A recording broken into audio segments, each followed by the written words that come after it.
Police கிட்ட இருந்து தப்பிக்கிறேன் அப்படின்னு சொல்லிட்டு குணசேகரன் மிகப்பெரிய ஒரு ஆபத்தான நிலைமையில போய் மாட்டிக்கிட்டாரு. அட ஆமாங்க. இப்ப போலீஸ் கிட்ட எப்படியாச்சும் நம்ம வந்து சிக்கவே கூடாது அப்படின்னு சொல்லிட்டு அங்கிட்டும் இங்கிட்டுமா ஓடிட்டு இருக்க குணசேகரன் போயிட்டு ராணா வலையில வசமா சிக்கிட்டாரு. இதனால ராணா வந்து குணசேகரன், கதிர், ஞானம் 3 பேரையும் கட்டி வச்சிருக்காங்க. பார்க்கவே வந்து கண்ணுக்கு குளிர்ச்சியா இருக்கு. இது எப்படி சாத்தியமாச்சு, இதுக்கப்புறம் என்ன நடக்க போகுது அப்படின்னு சொல்லிட்டு தாங்க இந்த வீடியோல நம்ம இப்ப பார்க்க போறோம். என்ன நடந்துட்டு இருக்கு அப்படின்னு பார்த்தீங்கன்னா, இப்போ குணசேகரன் இருந்துக்கிட்டு ரொம்பவே வந்துட்டு மோசமான வேலையெல்லாம் பண்ணிட்டு இருக்காரு. எப்படியாச்சும் வந்து எல்லார் கண்ணிலையும் வந்து மிளகா பொடியை தூவிட்டு இங்கேருந்து எப்படியாச்சும் போயே ஆகணும்டா அப்படின்னு சொல்லிட்டு குணசேகரன் வேக வேகமாக விறுவிறுப்பாக வந்துட்டு இடத்த மாற்றிக்கிட்டே இருக்காரு. ஆனால் பார்த்தீங்கன்னா சரி குணசேகரன் எப்படியும் வந்து தப்பிச்சிருவார் அப்படின்ற மாதிரி தான் இருந்தோம். ஏன்னா வந்துட்டு பாண்டிச்சேரிக்கு வந்து மிஸ் ஆகிடுச்சு அப்படின்ற மாதிரி உண்மை தெரிய வரவுமே குணசேகரன் காரையே வந்து திடீர்னு ஒரு கும்பல் வந்து எல்லாரும் இறங்குங்க, இந்த காரில் ஏறுங்க அப்படின்ற மாதிரி சொல்லி கடத்திட்டு போகுது. யாரா இவங்க, எதுக்காகடா குணசேகரனே கடத்துறாங்க? குணசேகரன் மிகப்பெரிய ஒரு கடத்தல்காரன் தான். இவன் இங்கே என்னடா யாரா அது அப்படின்ற மாதிரி இவங்களுக்கு ஒன்றுமே புரியல.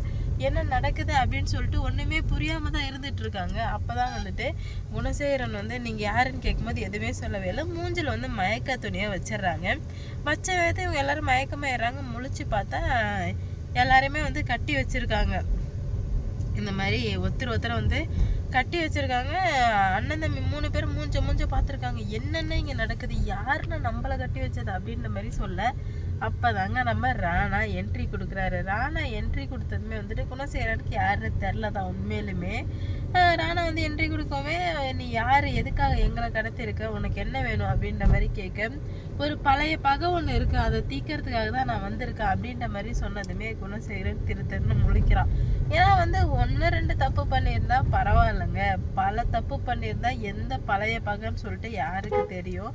ஏதோ 1-2 பண்ணியிருந்தா சரி இன்னார் தான் பண்ணிடுறேன், இன்னாருக்கு தான் நம்ம துரோகம் பண்ணியிருக்கோம், இன்னார் தான் நமக்கு பண்ணலான்னு சொல்லலாம். ஆனால் இப்போ இவ்வளோ பண்ணதுனால யாருன்னே தெரில, நீ உன் பேர் என்னன்னு சொல்லலாம். அதுவுமே ராணா வந்து சொல்லவே இல்லை, அமைதியாகவே இருந்துட்டு இருக்காங்க. உண்மையிலுமே வந்துட்டு ராணா குணசேகரனையும் கதிர் ஞானம் எல்லாரையும் வந்து கைது பண்ணது உங்களுக்கெல்லாம் பிடிச்சிருந்துச்சுன்னா மறக்காமல் லைக் பண்ணிட்டு கமெண்டில் சொல்லிட்டு போங்க. ஏன்னா எப்படா ராணா வருவார் அப்படின்ற மாதிரி வெயிட் பண்ணிகிட்டே இருந்தோம். இப்போ வந்துட்டு ராணா வந்து கொற்றை மேடம் நம்ம குணசேகரனை கைது பண்ணியிருந்தா கூட இவ்வளோ சந்தோஷமாக இருந்திருக்காது போலங்க. குணசேகரனை வந்து ராணா வந்து இப்படி கடத்தி இப்படி கட்டு போட்டு வச்சுருக்கிறத பார்க்கவே அவ்வளோ ஒரு சூப்பராக இருக்குது.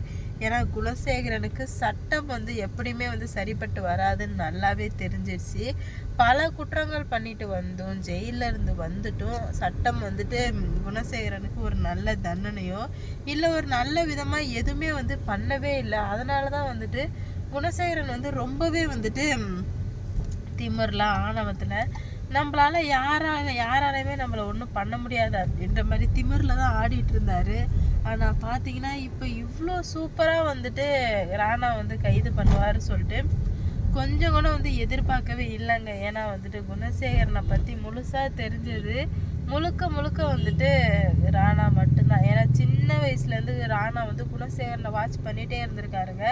ஏன்னா ராணா சின்ன வயசுல விதைக்கப்பட்டது தானே வந்து பெரிய விருட்சமாகும். அதாவது சின்ன வயசுல நம்ம சின்னதாக ஒரு விதை போடுறோன்னா அதுதான் ஒரு மிகப்பெரிய ஒரு மரமாக வரும். அது மாதிரி தான் ராணா மனசுக்குள்ளே சின்ன வயசுலேயே அவங்க வீட்டில் உள்ள எல்லாரையும் நான் வந்து கொல்லுவோமா அப்படின்ற மாதிரி சின்ன வயசுலேயே அவங்க அம்மா கிட்ட சபதம் எடுத்தவன் தான் ராணா. இப்போ வந்து அது பெரிய மரமாக மாறி குணசேகரனுக்கு யமனா வந்து மாறி நிற்கிது. இது எல்லாத்தையுமே தெரிஞ்சுக்கிட்ட குணசேகரன் எப்படியாச்சும் இவன் யாருன்னு தெரிஞ்சுக்கணும்னு நினைக்கிறாரு. ஆனால் வந்துட்டு குணசேகரனை பற்றி உண்மையான கேரக்டர் இன்னும் ஜனனிக்கோ இல்லை மற்ற யாருக்குமே வந்து இன்னுமே வந்து தெரியாதுங்க. ஏன்னா உண்மையான கேரக்டர் தெரிஞ்ச ஒரே ஆள் ராணா மட்டும்தான். சின்ன வயசுலேருந்து இப்போ வரைக்கும் குணசேகரன் என்ன பண்ணுறான் எல்லாமே வந்து தெரிஞ்சுக்கிட்டது ராணா மட்டும்தான். அதனால் குணசேகரன் கிட்ட ராணா சொல்கிறாரு, நீ பல தப்பு பண்ணிட்ட, இதுக்கு மேலே உனக்கு மன்னிப்போ இல்லை ஜஸ்ட்டு ஒரு உன்னை வந்துட்டு ஏதோ ஒரு தண்டனை கொடுத்துட்டு விட்டுடலாம் அப்படின்ற மாதிரி பங்குக்கு நான் உன்னை கூட்டுட்டு போகவே மாட்டேன். உனக்கு இருக்கிறது ஒரே ஆப்ஷன், நீ சாகணும், அவ்வளோதான். நீ செத்தா மட்டும்தான் வந்துட்டு இதுக்கு எல்லாத்துக்கும் ஒரு முடிவு வரும்னு சொல்லும்போது அப்படியே தம்பிங்கெல்லாம் கண்ணெல்லாம் பிதுங்குது. என்னடா இது, ஒருத்தவன் வந்தான் நம்ம அண்ணங்கிட்ட வந்து சாவணும்னு சொல்லிட்டு இருக்கான் அப்படின்னு சொல்லிட்டு இவங்க எல்லாருமே ரொம்ப வந்து ஷாக்கில் இருக்காங்க. அவங்களுக்கு என்ன பண்ணுறது போகிறதுன்னு சொல்லிட்டு சுத்தமாக புரியல. என்னென்ன இவன் யாருன்னா என்னென்ன இப்படி வந்து பேசிகிட்டு இருக்கான்னு சொல்லும்போது, பைத்தியக்கார பையனாக இருப்பான் போலப்பா, அதான் வந்து உளறிட்டு இருக்கான். நீங்கள் எதுவும் பெருசாக எடுத்துக்காதீங்க. என்னை யார் நினச்சாலும், ஏன் அந்த கடவுள் நினச்சா கூட என்னை ஒன்றும் பண்ண முடியாது, ஏன்னா நான் தான் அந்த கடவுள் அப்படின்ற மாதிரி குணசேகரன் பிகு பண்ணிகிட்டு இருக்கு. இதுக்காகவே வந்து ராணா அவனை கொல்லணுங்க. ஏன்னா தப்பு பண்ணலாம், ஏதோ 1 2 பண்ணலாம். ஆனால் ஜெயிலுக்கும் போயிட்டு வந்து அங்கங்கே அது இது நடந்து ஜனனியும் எவ்வளோ போராடி இன்னுமே திருந்தாத ஒரே ஆள் குணசேகரன் மட்டும்தான். அதனால தான் வந்துட்டு ராணா சொல்கிறாரு, நான் உங்களை இன்னும் 24 மணி நேரத்தில் கொலை பண்ண போகிறேன் அப்படின்ற மாதிரி சொன்னதுமே குணசேகரன் என்ன மனசுக்குள்ளே என்ன வச்சுருக்காரு தெரில. ஆனால் வெளியே ரொம்பவே பில்டப் பண்ணுற மாதிரி உன்னால் முடிஞ்சால் கொன்னுக்கோ அப்படின்ற மாதிரி சொல்கிறாங்க. ஆனால் கதிருக்கும் ஞானத்துக்கும் அல்ல விட்டுருச்சு. ஆகா, நம்ம கதை முடிஞ்சிச்சு. இதுக்கு மேலே நம்மளை யார் நினச்சாலும் காப்பாற்றவே முடியாது, எல்லாமே வந்து முடிஞ்சு போச்சு அப்படின்ற மாதிரி ரொம்ப வந்து கதறிட்டு இருக்கேன். அது கதிர் தான். ஏன்னா கதிருக்கெல்லாம் பயங்கரமாக உயிர் வாழ்வுன்னு ஆசை. அதனாலே வந்துட்டு கதிர் வந்து சொல்கிறான், இல்லை நீ வந்துட்டு நாங்கள் என்ன பண்ணோம், எங்கள் அண்ணன் தானே எது பண்ணாரோ, நாங்கள் எதுவுமே பண்ணல, எது பண்ணாலும் எங்கள் அண்ணன் தான் பண்ணியிருப்பார். அதனால் நீ எது பண்ணுறதா இருந்தாலும் எங்கள் அண்ணனையே பண்ணிக்கோ, எங்களை விட்டுட்டு தயவு செஞ்சு அப்படின்ற மாதிரி கெஞ்ச ஆரம்பிக்கவுமே, என்னடா உங்கள் அண்ணன் பின்னாடியே சுற்றிட்டு இருப்பீங்க, இப்போ என்ன உங்கள் அண்ணனை பண்ணிக்கோங்கன்னு சொல்கிறீங்க, உங்களுக்குலாம் வெக்கமா இல்லை, நீங்களாம் வந்து உண்மையான அண்ணன் தம்பிங்களான்னு கேட்கும்போது, இல்லை யார் சொன்னால் நாங்கள் உண்மையான அண்ணன் தம்பிங்கன்னு, நாங்கள் அப்படிலாம் கிடையவே கிடையாது, இவர் எனக்கு யாருன்னே தெரியாது அப்படின்ற மாதிரி கதிர் சொல்லவுமே அப்படியே குணசேகரன் நெஞ்சில் ஈட்டியை வச்சு பாஞ்ச மாதிரி இருக்குது.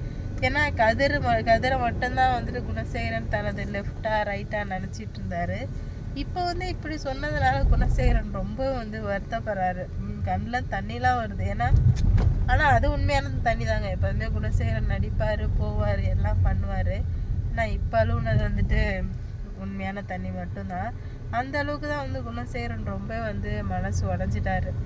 ஏதாவது ஒன்று பண்ணணும் அப்படின்ற மாதிரி தான் அவர் நினைக்கிறாரு. ஆனால் என்ன பண்ணணுன்ற ஒரு விஷயமே வந்துட்டு குணசேகரனுக்கு தெரியாமலே ஆயிடுச்சுங்க. கதிர், என்னப்பா நீ இப்படி சொல்கிற அப்படின்ற மாதிரி சொல்ல, கதிர் வாய முடியா, நீ எனக்கு யாருன்னே தெரியாது, உனக்கு எனக்கு எந்த சம்மந்தமே கிடையாது, இதுக்கு மேலே உனக்கு எனக்கா ரிலேஷன்ஷிப் எதுவுமே கிடையாதுன்னு சொல்லவே குணசேகரன் மனசு உடஞ்சி போகிறாரு. அடுத்தடுத்து என்ன நடக்க போகுது அப்படின்னு சொல்லிட்டு வெயிட் பண்ணி பார்க்கலாம். இந்த வீடியோ பிடிச்சிருந்தா லைக் பண்ணுங்கள், ஷேர் பண்ணுங்கள், மறக்காமல் சப்ஸ்கிரைப் பண்ணிக்கோங்க. அப்போ தான் நான் போடுற வீடியோ நோட்டிஃபிகேஷனாக வரும். அடுத்தடுத்து என்ன நடக்க போகுது, இல்லை இதுக்கு மேலே தான் என்ன நடக்க போகுது அப்படின்னு சொல்லிட்டு வெயிட் பண்ணி பார்க்கலாம்.